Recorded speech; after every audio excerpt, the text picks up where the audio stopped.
Assalamualaikum warahmatullahi wabarakatuh. Kami dari kelompok 5 akan menjelaskan tentang esensi dan urgensi Pancasila di masa depan. Perkenalkan, nama saya Elsania Rati Maharani dan teman kelompok saya Risma Maulida Miftahul Jannah. Sebelum saya menjelaskan tentang esensi dan urgensi Pancasila di masa depan, saya akan menjelaskan apa arti esensi dan urgensi itu sendiri. Pengertian esensi. Arti kata esensi di dalam Kamus Besar Bahasa Indonesia atau KBBI adalah hakikat, inti, hal yang pokok. Menurut Thomas Aquinas, seorang yuris, teolog, dan filsuf asal Italia, esensi adalah apanya sesuatu yang terlepas dari persoalan apakah sesuatu itu ada atau tidak. Menurut Louis O. Katzoff, dalam buku Pengantar Filsafat, esensi ialah hakikat barang sesuatu. Menurutnya, esensi ini berhubungan dengan sesuatu yang khusus, sesuatu yang tertentu, yang memiliki arti tertentu. Tidak ada sangkut pautnya dengan pernyataan apakah esensinya, tidak seperti itu. Hanya menyangkut tentang apakah sesuatu itu bereksistensi atau tidak.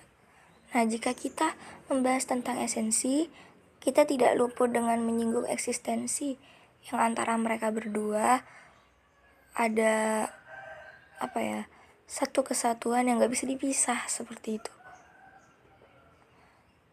Biasanya eksistensi ini mendahului esensi karena keduanya ini sama-sama merupakan realitas yang nyata. Tetapi lebih nyata eksistensi, karena eksistensi ini mencangkup pemikiran-pemikiran manusia. Apa yang dipikirkan manusia. Pengertian urgensi. Arti kata urgensi menurut Kamus Besar Bahasa Indonesia atau KBBI adalah keharusan yang mendesak atau hal sangat penting. Urgensi yaitu kata dasar dari urgen, mendapat akhiran i yang berarti sesuatu yang jadi bagian atau yang memegang pimpinan yang terutama atau unsur yang penting. Jadi, urgensi ini memiliki dua arti. Yang pertama, hal yang sifatnya sangat penting, dan yang kedua, hal yang sifatnya mendesak untuk dilaksanakan, dibuat, dipenuhi, dan sebagainya. Menurut istilah, urgensi ialah menunjuk pada sesuatu yang mendorong kita, di mana yang memaksa kita untuk diselesaikan segala sesuatu yang terjadi pada saat itu. Jadi, kita diharuskan menyelesaikan sesuatu yang mendorong kita untuk melakukannya, untuk membuatnya, dan sebagainya. Esensi dan urgensi Pancasila untuk masa depan. Generasi penerus melalui pendidikan Pancasila dan kewarganegaraan atau bisa disebut PPKN diharapkan mampu mengantisipasi hari depan yang senantiasa berubah dan selalu terkait dengan konteks dinamika budaya, bangsa, negara dalam hubungan internasional, serta memiliki wawasan kesadaran bernegara untuk bela negara dan memiliki pola pikir, pola sikap, dan perilaku yang cinta tanah air berdasarkan Pancasila. Jadi, kita sebagai generasi penerus, kita harus bisa mengantisipasi hari depan yang senantiasa berubah dan selalu terkait dengan konteks budaya, bangsa, negara dalam hubungan internasional. Dan sebagai generasi penerus, kita harus memiliki wawasan kesadaran bernegara melalui kita menerapkan sifat bela negara dan memiliki pola pikir, pola sikap dan perilaku yang cinta tanah air. Pola tersebut kita harus berdasarkan kepada Pancasila. Tujuan utama pendidikan Pancasila dan kewarganegaraan adalah untuk menumbuhkan wawasan dan kesadaran bernegara, sikap serta perilaku yang cinta tanah air, wawasan Nusantara, serta ketahanan nasional dalam diri warga negara.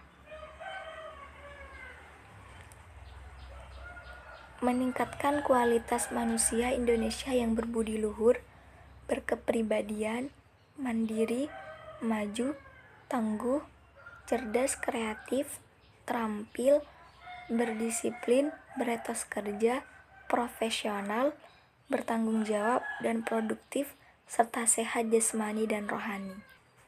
Jadi, sebagai generasi penerus bangsa, kita harus menumbuhkan wawasan dan kesadaran bernegara. Selain itu, kita harus menumbuhkan sikap serta perilaku yang cinta tanah air dan juga wawasan Nusantara serta ketahanan nasional dalam diri warga negara Republik Indonesia. Selain itu, kita juga bisa dengan cara meningkatkan kualitas manusia Indonesia yang memiliki sifat berbudi luhur, berkepribadian baik, mandiri, maju, tangguh, cerdas, kreatif, terampil, berdisiplin, beretos kerja, profesional, bertanggung jawab, dan produktif, serta sehat jasmani dan rohani. Pengembangan nilai, sikap, dan kepribadian diperlukan pembekalan kepada peserta didik di Indonesia. Peserta didik di Indonesia tersebut memiliki hak dan kewajiban warga negara, terutama hak dan kewajiban tersebut itu ialah kesadaran bela negara akan terwujud dalam sikap dan perilakunya bila ia dapat merasakan bahwa konsepsi demokrasi dan hak asasi manusia sungguh-sungguh merupakan sesuatu yang paling sesuai dalam kehidupan sehari-hari. Ini adalah pengembangan nilai sikap dan kepribadian yang bisa kita lakukan sebagai mahasiswa. Pendidikan Pancasila dan kewarganegaraan yang berhasil akan membuahkan sikap mental yang cerdas, penuh rasa tanggung jawab dari peserta didik. Sikap ini disertai dengan perilaku yang 1. Beriman dan bertakwa kepada Tuhan Yang Maha Esa, serta menghayati nilai-nilai falsafah bangsa. 2. Berbudi pekerti luhur, berdisiplin dalam bermasyarakat, berbangsa dan bernegara. 3. Rasional, dinamis, dan sadar akan hak dan kewajiban sebagai warga negara. 4. Bersifat profesional yang dijiwai oleh kesadaran bela negara. 5. Aktif memanfaatkan ilmu pengetahuan, teknologi, dan seni untuk kepentingan manusia, bangsa, dan negara. Jadi kita memiliki hak dan kewajiban sebagai warga negara. Dengan itu, kita harus menerapkan banyak esensi tentang Pancasila. Esensi pada Pancasila. Dan yang terakhir, melalui pendidikan Pancasila dan kewarganegaraan, warga negara Republik Indonesia diharapkan mampu memahami, menganalisa, dan menjawab masalah-masalah yang dihadapi oleh masyarakat, bangsa, dan negaranya secara konsisten dan berkesinambungan dengan cita-cita dan tujuan nasional seperti yang digariskan dalam pembukaan UUD 1945. Dan juga kita diharapkan mampu dalam perjuangan non-fisik, seperti contoh harus tetap memegang teguh nilai-nilai ini di semua aspek kehidupan. Nilai-nilai yang telah saya sebutkan sebelumnya. kita harus bisa menerapkannya dalam segala aspek kehidupan, khususnya untuk memerangi keterbelakangan, kemiskinan, kesenjangan sosial, korupsi, kolusi, dan nepotisme. Menguasai iptek, kita juga harus bisa menguasai iptek, meningkatkan kualitas sumber daya manusia agar memiliki daya saing. Dan juga kita harus mampu memelihara serta menjaga persatuan dan kesatuan bangsa, dan memiliki pola pikir yang objektif, rasional, serta mandiri. Sekian dari kami. Apabila ada yang kurang atau salah kata, saya mohon maaf yang sebesar-besarnya. Jika ada pertanyaan, bisa didiskusikan melalui grup WhatsApp. Terima kasih. Assalamualaikum warahmatullahi wabarakatuh.